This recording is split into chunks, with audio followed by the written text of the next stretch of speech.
Hi, this is my speaking session where I read to improve my speaking habit here. And today I'm going to read about the NVIDIA RTX DLSS.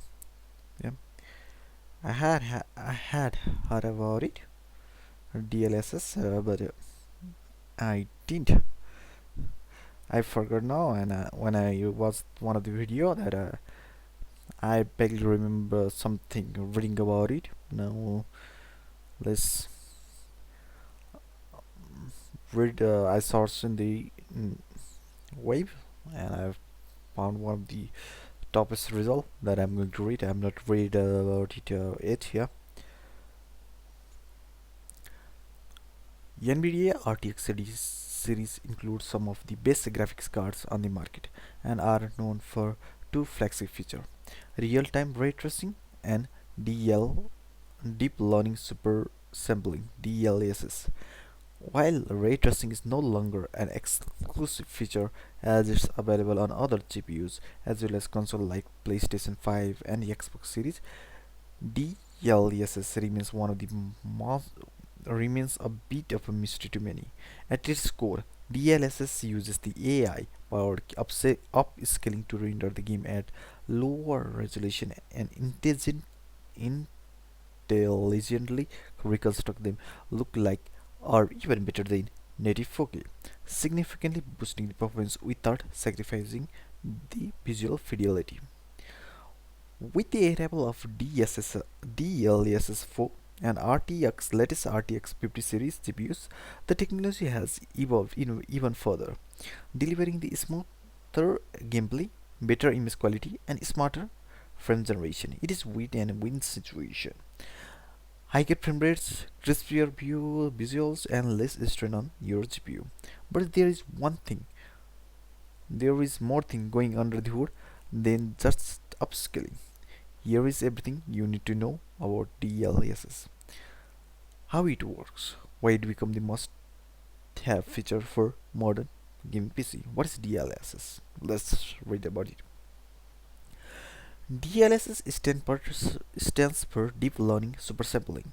The supersampling bit refers an anti-aliasing method that smooths out the jagged edges that shows up on the render graphics over other form of anti-aliasing. Though SSAA super sampling anti-aliasing work by rendering the image at a much higher resolution using that data to fill the gaps in the native resolution. The deep learning part is the NVIDIA secret sauce. Using the power of machine learning, NVIDIA can train AI model with high resolution scan. Then anti-aliasing method can use the AI model to fill the missing information. This is important as SSAA usually requires you to render the high resolution image locally. NVIDIA does it offline, away from your computer, providing the benefit of super sampling without the computing overhead. This is all thanks to NVIDIA Tensor cores, found exclusively on RTX graphics card. Aside from the enterprise-grade solution like NVIDIA A100, Tensor Core are purpose-built to accelerate this kind of complex matrix operation and mix precision calculation used in AI and deep learning. By leveraging the low precision format like FP16 while, while preserving the accuracy, they dramatically speed up the tasks like neural network and inference. And in gaming, the power is harnessed to drive the feature like DLSS.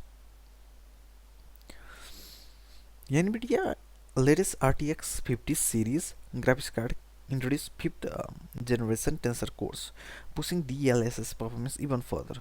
With the addition of DLSS multi-frame generation, the now GPU now use the AI generation to generate up to 350 extra frames for every traditionally rendered one, delivering the significant FPS boot without compromising the visual quality. There is no doubt that NVIDIA is leading the search in the area, though AMD Fidelity FX resolution features is so slowly trying to catch up. Even Intel has super sampling technology, Intel XeSS or Intel Xe super sampling. What does DLSS actually do? DLSS is a result of exhaustive process of teaching the NVIDIA AI algorithm to generate the better looking game. After rendering the game at the lower resolution, DLSS infers the information from its knowledge base of the super resolution image training to generate the image that looks like it was running at higher resolution. The idea is to make game render at 1440p like they are running 4K or 180p games to look like the 1414p. DLSS 2.0 offered 4 times the resolution, allowing you to render the game at 180 while after outputting them at 4K. More traditional super resolution technique can lead to artifacts or book bug in the eventual picture, but the DLSS is designed to work with those errors to generate the even better looking images.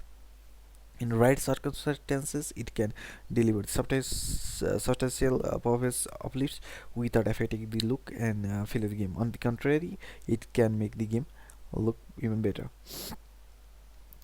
With the introduction of DLSS 3 on RTX 40 series of graphics card, the frame rate gains were even more substantial. NVIDIA not only used the tensor core to make the frames look better, but frame could be rendered using AI. Additionally, DLSS 3 delivered the performance boost by generating the entire new frames between the render frames, improving the frame rates and the responsiveness in the game, especially on the GPU or CPU limited game. That means if the original game FPS is 30, it will generate the 60 FPS because it will generate the more frame in between the frame, the between the transition of the frame, yeah, to look it more smooth. It is all done by the AI, by the way, from what I have learned till now, yeah. DLSS 4 is a step up from the DLSS 3, mainly thanks to multi-frame generation, which boosts the performance by using the AI to create the multiple frame for every one of the GPU render seconds. It uses the new transformer-based AI model that delivers the clear, more detailed image. DLSS 4 also improves the existing features like ray reconstruction, making lighting look more sharper and textures more accurate. How does the DLSS work? DLSS forces a game to render at a lower resolution, typically 1440, then uses its AI to infer what it look like when you render at the typically high resolution like 4K. It does this by utilizing some anti-aliasing effect, likely NVIDIA own TA, and some automated sharpening. Visual artifacts that wouldn't be present at higher resolution are also ironed out, even used to infer the detail that should be present in the events. As the European Euro gamer explains, the AI algorithm is trained to look at the certain games at high resolution, supposedly 64x super sampling. Wow, that is too much, and is distilled down to something just a few megabytes in its size before it is added to the new NVIDIA driver releases and made accessible to the gamers all over the world. Wow, it is quite a performance worth that they can do 64x of scaling. In effect, DLSS is the real-time version of NVIDIA screenshot enhancing Ansel technology. It renders the image at lower resolution to provide the information to provide the performance boost, then applies the various effects to deliver the relatively comparable overall effect to the raising the resolution. The result can be mixed bag, but in general it leads to the higher frame rates without a substantial loss in visual fidelity. NVIDIA claims frames can improve by as much as 75% in remedy entertainment control, when using the both DLSS and ray tracing. It usually is less pronounced than that, and not everyone is fan of the eventual look of the DLSS, but the option is certainly there for those who want to beautify their games without the cost of running on the higher resolution. The journey began with the DLSS 1.0, which was launched in 2019. It used a per game train AI model that render the game at the lower resolution, then upscale them to the higher resolution. However, this version has the measurable drawback. Because this game required specific training data, adaptation was limited and inconsistent image quality were varied widely across the titles, with many players reporting blur or ghosting the artifact that degrades the experience. With the introduction of DLSS 2.0, NVIDIA moved to generalized AI model that no longer require the game specific training. The version introduced temporal feedback, meaning it used the data from the previous frame and motion vector to reconstruct the more detail more accurately. DLSS 2.0 included multiple modes: quality, balance, performance, and ultra performance, allowing user to choose between the higher image fidelity or the better frame rate. DLSS 3, introduced in 2022 with the RTX 40 series, added another layer: frame generation. Unlike previous version that only upscale the image, DLSS 3 now generated the entirely new frames for using the AI. This was publicly possible by optical flow accelerator that examined the motion between the two frames and predicted what an intermediate frames would look like. The technology allowed for the noticeable performance boost, especially in a CPU bound scenario, and was exclusively to the RTX 40 series and newer. While frame generation can introduce some latency, NVIDIA introduced the reflex technology to minimize the input lag and the game responsive and keep a game responsive. Essentially, DLSS 3 is the combination of DLSS 2 super resolution and the new AI powered frame generation. DLSS 4 invents the technology by adding more frames. Back in January, NVIDIA announced DLSS 4, the latest iteration of this technology that will be available to the owners of RTX 50 series graphics card. As mentioned, the biggest change in this time around is the introduction of multi-frame generation, which bring back the AI generated frame, giving the significant boost to frame rates on the supported games. There are currently 6 GPU that supports the DLSS 4: RTX 50, RTX 80, RTX 50 Ti, RTX 50, RTX 60, and RTX 60 Ti. In our uh, RTX 5019 review, we found the DLSS 4 brings the number of meaningful upgrades to the RTX 50 series.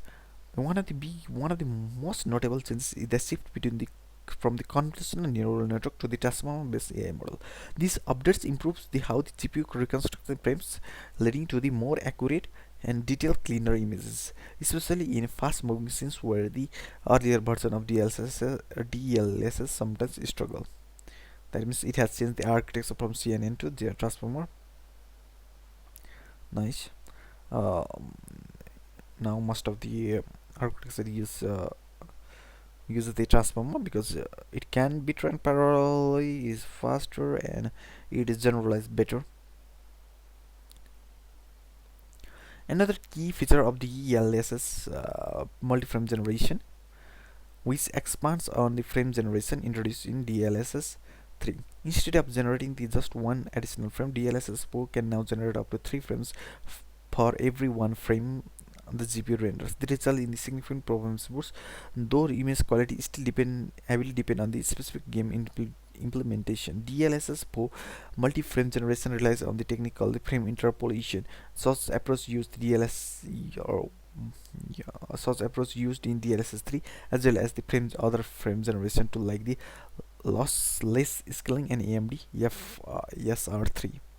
In testing, Cyberpunk 2077 saw one of the biggest improvement with the performance nearly quadrupling when the DLSS 4 was enabled. Other games like Alan Wake 2 Hogwarts Legacy, Microsoft Flight Simulator also saw the large gains in the frame rate, particularly when ray tracing was turned on. However, it is also important to note that the real experience may vary. In some titles, the visual clarity of DSL4 was excellent, while others still saw the artifacts and soft edges in the motion.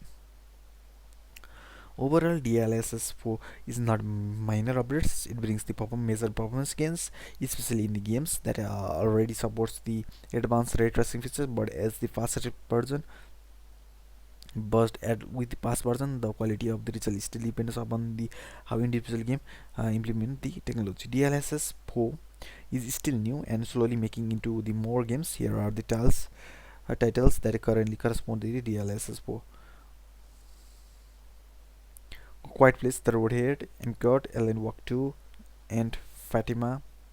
Black Room, Escape Together, Beers in Spear, Blair Wade, Crown Simulator, Cyberpunk 2077, D5 Render, DC2, Deep Rock Atlantic, Deliver All Smarts, Descent a puzzle adventure, Distinct, Artemis Colony Simulator, Diablo 5, 4, Direct Contact, Dragon Age, The Guard, Dungeonborn, Dynasty Warrior Origin, Enlisted, Flintlock, The Season Dawn, Force Wells, Frostpunk 2, Ghost Runner 2, God of War Ragnarok, Red Zone Warfare, Grand Bronze, Hitman World of Assassin, Hogwarts Legacy, Icarus, Immortals of Ephraim, Indiana Jones and Great Circle, The Saint, ZX Online 3, Crystalla, Layer of Fear, Lemnia Core, Lot of Fallen, Memble Rebel, Flight Simulator, Microsoft Flight Simulator 24, Mortal Online 2, Nakabaka, Blade Point, Need for Speed Unbounded, Once Human, Outpost Infinity Seas, PAX D, Payday 3, Kwanga. There were many. Last, World of Jet Dynasty. DLSS versus FSR versus RSS versus XSS. NVIDIA is the AMD is the NVIDIA biggest competitor when it comes to the graphics technology. To compete with the DLSS, AMD Fidelity Super Resolution was released in 2021. Although it achieves the same goals of improving the visuals while raising the frame rate, FSR works quite differently from DLSS. FSS render frame at the lower resolution and then uses the open source special upscaling algorithm to make the game look like it is running higher resolution and does not factor in the motion vector data. DLSS uses the AI to deliver the same result, but the technique is only supported by the NVIDIA own RTX GPU. FSR on the other hand can work on just any GPU. In addition, FSR AMD also has a Radeon Super Resolution, which is a special upscaling technique that uses the AI. While this sounds similar to DLSS, there are significant differences. RSR is built using the same algorithm as Fidelity FX Super Resolution and is a driver-based features. That is the feature enabled via the AMD underlying software. FSR aims to fill the gaps where RSR aims to fill the gaps where FSR is not available, as the latter has to be implemented right into the specific games. Essentially, RSS will work in almost any game, as it does not require the developer to implement it. Notably, FSR is available across newer NVIDIA and AMD CPU, and RSS on the other hand is only compatible with NVIDIA RDNA card, which include the Radeon RX 5000 and above.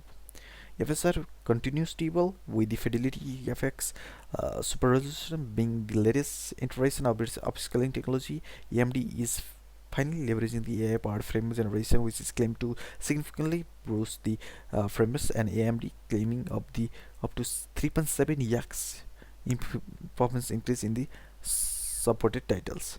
This version introduced the advanced upscaling techniques and improved temporal stability, resulting in sharper visual and smoother gameplay. FSR 4 is compatible with the game that support FSR 3.1, although the iteration may require the manual activation through the driver setting. While initially developer Radeon RDNA based GPU, including the Radeon RX 9000 series, AMD has indicated the plans to optimize the FSR for the broader hardware compatibility in the future. Intel has also been working on its super sampling technology called XC super sampling XCSS. Unlike FSR and DLSS, there are two different versions available. The first version make up the use of XIA max matrix units, which are present in its new Arc Alchemist GPU.